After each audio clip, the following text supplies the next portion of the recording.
On m'a souvent demandé comment je pouvais, dans le cadre de ma profession, défendre un grand-père coupable de viol, d'agression sexuelle sur ses petits-enfants, un trafiquant de stupéfiants, une femme d'une cinquantaine d'années qui a poignardé mortellement son compagnon, ou encore une jeune maman qui, à 4 reprises, a tenté de tuer par étouffement son jeune nourrisson de quelques semaines. Et cette question, à vrai dire, elle m'est toujours apparue saugrenue, parce qu'elle révèle, consciemment ou non d'ailleurs, les cortèges de préjugés, d'a priori que nous traînons tous, ou beaucoup d'entre nous, et qui nous font croire, penser, souvent dire que nous n'avons rien à entendre de ce type de personnes. Il est d'ailleurs étonnant que l'on pose toujours cette question à un avocat, jamais au boulanger qui va vendre son pain à ces mêmes personnes ou au médecin qui va soigner ces mêmes personnes. Et la différence, sans doute première et fondamentale, est que l'avocat doit écouter le délinquant, le criminel, pour tenter de comprendre son histoire, de dessiner les contours de sa personnalité, les traits de sa psychologie, essayer de rechercher quelles ont pu être ses motivations ou ses mobiles. Et il doit entrer, souvent difficilement, parfois par effraction, dans l'intimité de l'autre pour ensuite s'efforcer de porter au mieux sa parole. Et en posant cette question finalement à un avocat, c'est beaucoup de soi que l'on révèle. Car l'on pense a priori que l'on n'a rien en commun avec un délinquant et un criminel. Et pourtant, nous avons souvent davantage en commun que nous ne pouvons l'imaginer. Ils ont eu, comme vous et moi, une enfance heureuse ou malheureuse, ont grandi dans un foyer uni ou disloqué. Ils ont eu, comme vous et moi, des joies et des déceptions amoureuses. Ils ont des amis. Ils ont connu des réussites et des échecs professionnels. Ils ont des blessures narcissiques, comme vous et moi, des complexes aussi. Au IVe siècle, Saint Jérôme, et je ne suis pas en train de me citer, je vous rassure, résumait ainsi l'égalité, qui était un signe pour lui de l'unicité de tous les hommes. Et voici ce qu'il écrivait. « Celui que nous méprisons, dont nous ne pouvons souffrir la présence et dont la seule vue nous fait vomir, est pareil à nous, constitué absolument de la même glaise que nous, composé des mêmes éléments. Tout ce qui l'endure, nous aussi, nous pouvons l'endurer. » Il est sans doute plus facile, plus confortable pour l'homme de considérer que les délinquants et les criminels sont aux antipodes de ce que nous sommes, de ce qu'il est, éloignés de nos modes de vie, de nos valeurs.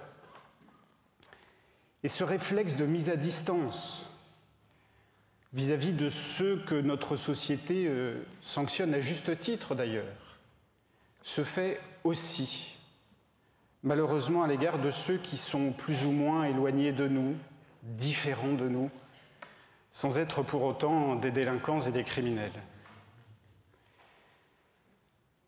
Et le texte qui nous a été lu à l'instant est à cet égard un enseignement essentiel de la nature et de la qualité des relations que les hommes devraient entretenir entre eux.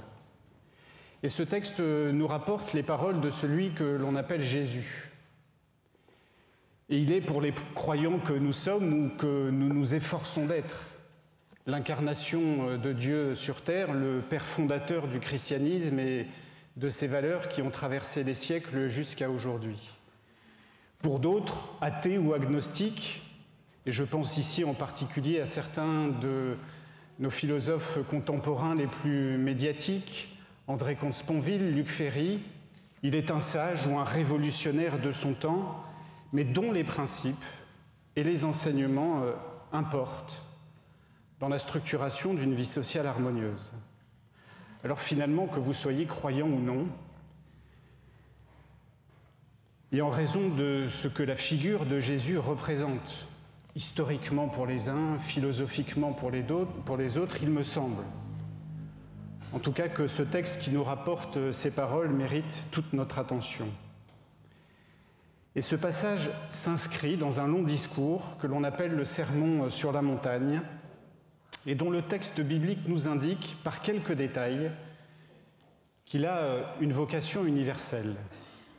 Lorsque l'on reprend le début de ce grand sermon, de ce grand discours de Jésus, il nous est dit la chose suivante: à la vue des foules, Jésus monta dans la montagne, il s'assit et ses disciples s'approchèrent de lui et prenant la parole, ils les enseignèrent. Jésus suscitait à son époque une curiosité certaine. Et effectivement, une foule nombreuse accompagnait ces déplacements et cette foule était composée, certes, de croyants, de sympathisants, de curieux, mais aussi d'opposants. Et ce texte nous rappelle ici, effectivement, que Jésus s'adresse tant à cette foule hétéroclite qu'à ses propres disciples. Et Jésus veut faire comprendre, au travers de ce texte que nous allons voir ensemble, que le christianisme, auquel il est d'ailleurs en train de donner naissance, n'est pas seulement une question de théologie, mais qu'il a vocation à s'inscrire dans la vie concrète des gens, en nous donnant des règles tout simplement de savoir-vivre, pour que les hommes et les femmes vivent mieux les uns avec les autres, au sein d'une même société. Alors que nous dit ce texte ? Ne vous posez pas en juge. S'il existe une caractéristique universellement partagée par les hommes, entre autres, c'est leur capacité à juger l'autre. Nous sommes les petits juges du quotidien. Des jugements les plus mesquins sur la tenue vestimentaire de l'un, sur la manière de parler de l'autre, jusqu'aux jugements que nous considérons les plus honorables. Et je crois qu'il nous faut admettre que nous ne pourrons jamais cesser de juger les autres. Cela fait partie de notre nature. Et d'ailleurs, Jésus le sait, et il ne nous invite pas non plus à ne plus juger. Parce que lorsqu'il continue, il dit « car c'est de la façon dont vous jugez qu'on vous jugera », il sait très bien que nous allons continuer à nous juger les uns les autres. Alors que veut dire cette première phrase « ne vous posez pas en juge ». Ceux qui se posent en juge, ce sont ceux qui arrivent, et vous en avez sans doute côtoyé ou croisé, qui écartent un peu les bras pour se donner de l'envergure quand ce n'est pas de l'importance, et qui vous disent « moi je sais, moi je sais ». Un ancien et remarquable premier président de la Cour de cassation définissait l'action de juger de la manière suivante. Juger, c'est aimer écouter, vouloir comprendre et vouloir décider. Et ceux qui se posent en juge ne veulent pas écouter, parce qu'ils ont déjà leur avis, ils ont déjà leur opinion sur les hommes et les femmes qu'ils côtoient ou sur les situations qui leur sont soumises. Et Jésus veut nous dire ici que c'est sans doute une grave erreur dans la construction de nos relations humaines. Et il précise d'ailleurs sa pensée par cette image qui est quasiment aujourd'hui tombée dans le domaine public, celle de la paille et de la poutre. Qu'as-tu à regarder la paille qui est dans l'œil de ton frère et la poutre qui est dans ton œil? Tu ne la remarques pas? Ce qui est ici important, me semble-t-il, ce n'est évidemment pas la paille qui est dans l'œil de l'autre, mais bien la poutre qui est dans notre œil. Alors, faisons un tout petit exercice ensemble et levez les yeux. Levez les yeux et regardez les poutres de cette charpente de notre Église. Si on descend une seule de ces poutres, et qu'on la place non pas dans votre œil, c'est impossible, mais que simplement on la place devant votre visage. Que se passe-t-il ? Eh bien, votre vue est totalement obstruée. Et si elle est totalement obstruée, vous ne pouvez pas voir l'autre tel qu'il se présente à vous. Et vous l'avez compris, nous avançons tous, ou beaucoup d'entre nous, vers l'autre, ou le laissons venir à nous, d'abord avec l'idée que nous nous faisons de lui, ou que nous avons fabriqué de lui derrière notre poutre, derrière nos poutres.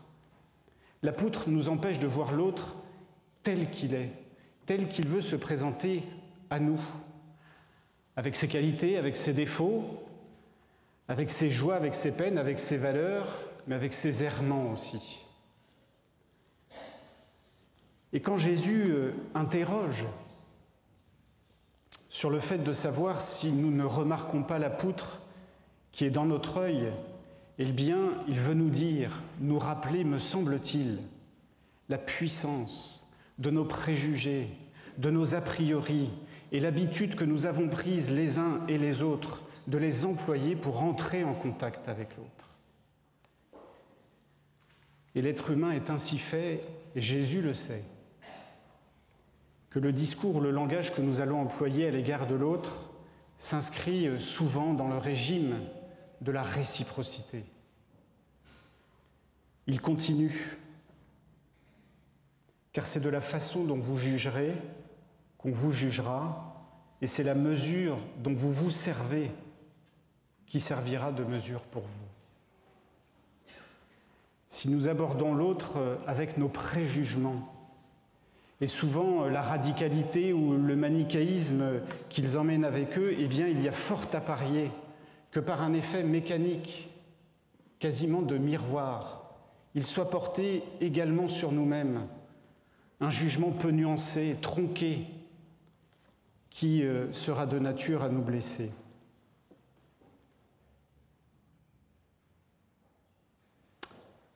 Homme au jugement perverti, nous dit Jésus, ôte d'abord la poutre de ton œil, et alors tu verras clair. Jésus n'a pas fait que discourir sur le sujet. Il n'a cessé de mettre en pratique tout au long de son ministère ces paroles sur ceux et à l'égard de ceux que les sociétés juives ou romaines, du peuple jusqu'aux notables, bannissaient. Et je souhaiterais prendre avec vous un exemple, parmi de multiples autres d'ailleurs. C'est celui de la femme pécheresse qui se trouve dans l'évangile de Luc au chapitre 7. Et à partir du verset 36, Jésus est invité chez un pharisien, un notable juif, dont d'ailleurs la plupart n'appréciaient guère Jésus. Mais celui-ci a invité Jésus à sa table. Un pharisien l'invita à manger, Jésus donc, avec lui. Il entra dans la maison du pharisien et se mit à table. Survint une femme de la ville qui était pécheresse. Elle avait appris qu'il était à table dans la maison du pharisien. Pécheresse, ici, je traduis. C'est prostituée. Apportant un flacon de parfum en albâtre et se plaçant par derrière, tout en pleurs. Aux pieds de Jésus, elle se mit à baigner ses pieds de larmes, elle les essuyait avec ses cheveux, les couvrait de baisers et répandait sur eux du parfum. Pourquoi cette femme pleure ? Pourquoi cette femme pleure ? Sans doute, et c'est mon interprétation, parce qu'elle savait qu'en s'approchant de Jésus, elle bénéficierait de sa part d'un regard que personne autour de cette table n'aurait été en mesure de lui octroyer. Elle savait, sans doute, qu'elle n'avait rien à craindre du regard de Jésus. Et c'est sans doute cela qui l'a touchée et qui l'a émue aux larmes, alors même qu'elle ne l'avait pas vu, alors même qu'elle ne l'avait pas entendu. Il y a d'autres exemples comme ça dans la Bible. Celle de cette femme adultère qui se retrouve au milieu d'une place publique, qui est entourée de juifs qui veulent la lapider parce qu'elle est adultère. Et Jésus intervient. Et il a eu cette parole qui, elle aussi, est tombée dans le domaine public. Que celui qui n'a jamais péché lui jette la première pierre. Jésus, quand on y réfléchit bien, faisait peu de cas finalement des conventions sociales et religieuses de son époque. C'était un pragmatique et c'était un courageux. Et bien juger, je le dis souvent à mes juges, lorsque je plaide, c'est faire preuve parmi toutes les vertus cardinales qui ont été définies au Moyen-Âge, c'est faire preuve de courage. C'est aller au-delà de nos habitudes, au-delà parfois de nos réflexes primaires, de nos convictions et d'essayer de regarder par-delà les apparences. Et je sais combien cela est éminemment difficile. Alors je voudrais m'adresser ce matin à ceux qui nous font le plaisir de venir parmi nous, de nous écouter, peut-être pour la première fois, qui sont curieux, agnostiques, athées, peu importe. Et vous avez sans doute sur les croyants, sur les chrétiens en particulier, sur leurs croyances, sur leurs valeurs, sur les institutions religieuses qu'ils fréquentent, des préjugés et des a priori. Archaïsme pour certains, conservatisme pour d'autres, intransigeance, parfois intolérance, sont les ingrédients qui vous font percevoir ainsi le christianisme. Et cette vision que vous pourriez avoir parfois tronquée a finalement, quand on y réfléchit bien, quelques fondements historiques, et je ne remonterai que jusqu'au Ve siècle, aux époques d'Augustin et de Constantin, où lorsque l'Église prend le pouvoir, eh bien elle se méfie de ceux qu'elle considère comme ses ennemis et qui ne sont autres que les païens. Augustin légitimera l'usage de la force contre les hérétiques au nom d'un bien, assurer leur bonheur en les ramenant sur la voie de Dieu. On ira de croisade en inquisition, sans doute la manifestation d'un christianisme qui se voulait redresseur de tort, tout en voulant, soi-disant, le bonheur des autres au détriment de leur liberté et de leur dignité. Et c'est sans doute ainsi, au fil des siècles, consciemment ou non, collectivement, insidieusement ou non, que s'est forgée l'image d'un christianisme parfois rigide, parfois radical.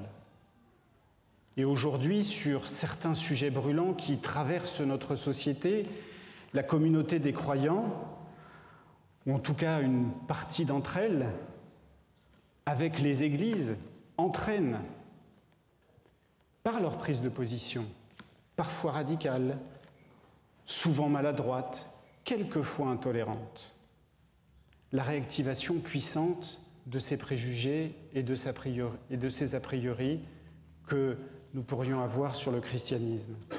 Et je parle ici, vous l'aurez compris, au sujet de ces thèmes brûlants qui traversent de notre société, le mariage pour tous, la GPA, le suicide assisté que l'affaire Vincent Lambert a fait remonter au devant de l'actualité ces dernières semaines. Et parce que ceux qui se positionnent contre tout cela, et c'est leur droit, sont souvent maladroits dans la manière qu'ils ont d'exprimer leurs convictions ou leur foi, eh bien on fait un rapide amalgame, en ne prenant pas le temps de rechercher les valeurs souvent nobles qui se cachent derrière leur prise de position ou leurs affirmations, et qui ne sont pas des petits sujets. C'est le sujet de la vie, de la manière dont elle doit être vécue. C'est le sujet de la famille, de la manière dont elle doit être construite. C'est le sujet de l'éducation des enfants. Ce ne sont pas des petites questions, et nous le savons tous, les uns et les autres. Mais il est plus facile, souvent, de critiquer des prises de position, des postures, des apparences de postures, plutôt que de prendre le temps de débattre d'échanger de manière apaisée sur un temps qui serait nécessairement long, mais que notre société ne nous octroie plus pour essayer de nous comprendre les uns les autres. Alors derrière ce qui est aujourd'hui parfois qualifié de conservatisme ou d'intolérant, peuvent se cacher, je le crois, des hommes et des femmes empreints d'un humanisme chrétien authentique, mais qu'il faut aller interroger. Et le projet humaniste, globalement, nous y adhérons tous. Il s'agit de mettre l'homme au centre de nos réflexions en préservant sa dignité et sa liberté.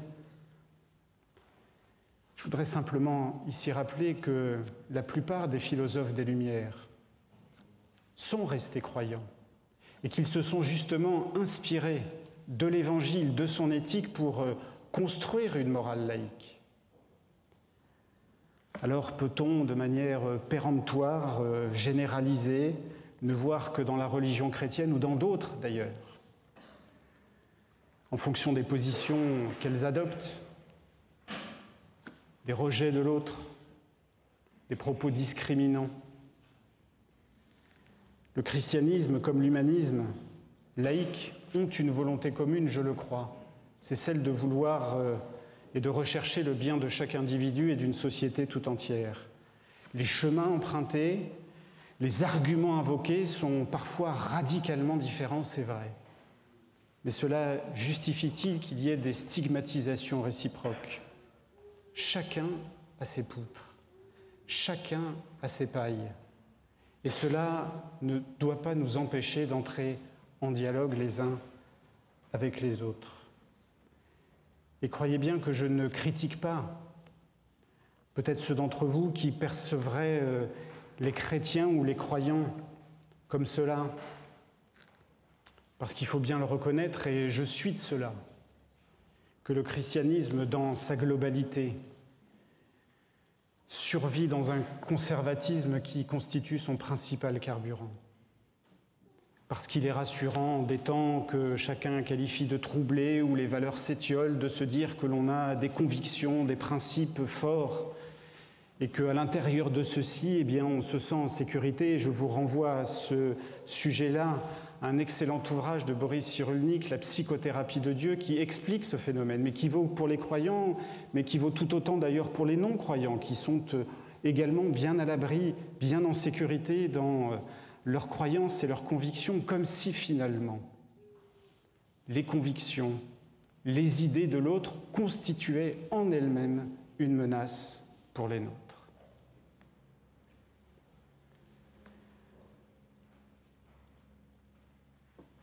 Alors il ne serait pas juste, vous l'avez compris,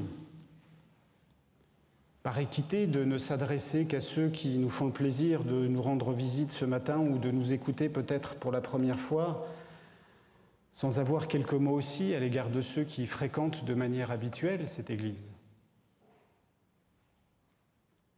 Est-il finalement si injustifié, si inopportun, que l'on soit regardé parfois comme conservateur, voire intolérant ? Aurions-nous, ou plutôt les autres auraient-ils, par principe, par construction, tort, et nous raison, au motif pris, que nous défendrions des vérités bibliques ? Cette Église a de nombreuses vertus, à n'en pas douter. Mais elle doit aussi apprendre à porter sur elle-même un regard critique, d'analyse, et s'efforcer de confronter ses croyances, ses pratiques au monde qui l'entoure, aux évolutions de la société, tout en sachant préserver l'essentiel. Ce texte ne nous dit pas autre chose sur notre capacité à développer aussi de la lucidité sur nous-mêmes. Comment voulez-vous que l'on nous regarde lorsque parmi nos croyances doctrinales, et je n'invente rien, tout est écrit dans le manuel de notre Église, il est écrit que les relations sexuelles entre un homme et une femme avant le mariage, et que dire, des relations sexuelles entre personnes de même sexe, sont un péché. Et l'on pourrait disserter des jours entiers sur la notion de péché. Comment voulez-vous que l'on nous regarde lorsqu'il est écrit dans nos croyances fondamentales qu'il conviendrait d'éviter, je cite, des habitudes dites mauvaises, des jeux de cartes, m'arrive de jouer aux cartes pendant les vacances, de fréquenter les spectacles. J'aime bien aller au concert. J'aime bien aller voir une pièce de théâtre. Comment voulez-vous que l'on nous regarde lorsqu'il est encore écrit dans nos croyances doctrinales qu'il ne faut ni boire ni fumer? Comment voulez-vous que l'on nous regarde lorsque nous n'avons pas le courage dans notre propre Église de marier nos propres enfants qui ont choisi de partager leur vie avec un jeune homme ou une jeune femme qui ne partagent pas leur foi, comme si finalement la question de leur amour était infiniment subsidiaire.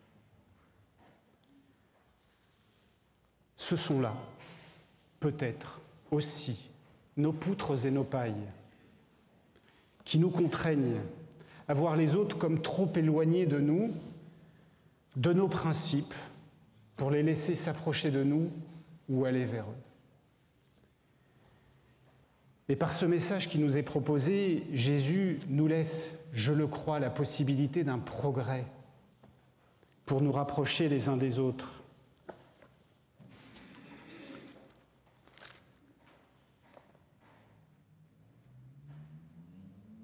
Homme au jugement perverti, ôte d'abord la poutre de ton œil et alors tu verras clair. Je crois profondément pour ma part que le christianisme n'est pas une religion de sélection, une religion discriminante, où l'on définit qui fait bien et qui fait mal, où l'on dit qui est pécheur et qui ne le serait pas, où il faudrait cocher les cases du bon petit comportement apparent.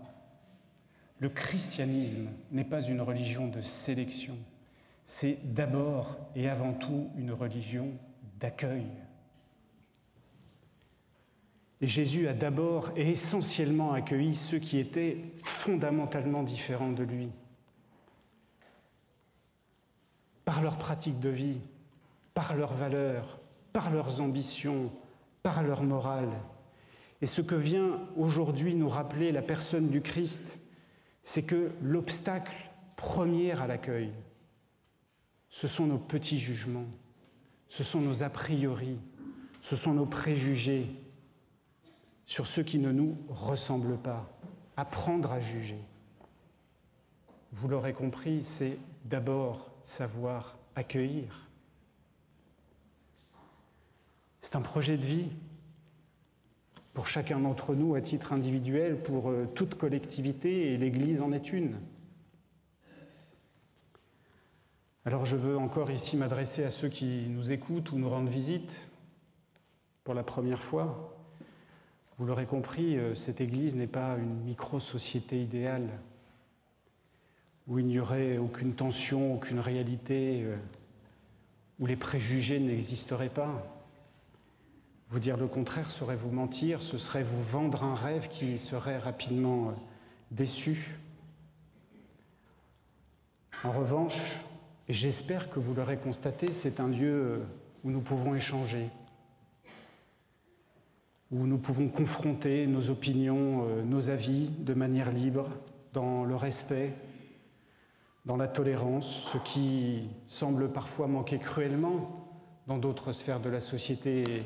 Ces épisodes des Gilets jaunes que nous connaissons depuis maintenant quelques mois nous le rappellent quasiment chaque semaine, ou quoi que disent ceux qui détiennent le pouvoir, ça ne peut plus être entendu par ceux qui sont en bas de la société, parce qu'on considère a priori qu'ils ne comprennent rien à la souffrance des gens, qu'ils ne perçoivent pas leur souffrance et leur douleur, et à contrario, ceux qui portent des gilets jaunes ne peuvent rien comprendre à ceux qui décident, qui ont une vision plus large. Et finalement, on ne fonctionne que par a priori, par préjugés, sans prendre le temps de dialoguer et d'échanger les uns avec les autres. Et c'est à ce titre, me semble-t-il, encore que cette Église est un endroit, peut-être un temps privilégié Nous pouvons échanger librement dans la tolérance, parce que je sais que ce que j'ai pu dire ce matin ne plaira pas à un certain nombre d'entre vous, mais au moins on m'a laissé la possibilité de le dire. Alors qui que vous soyez, je veux croire que si demain vous voulez venir ou revenir nous voir, vous n'aurez rien à craindre du regard que l'on portera sur vous. Et je veux croire que vous serez bien accueillis.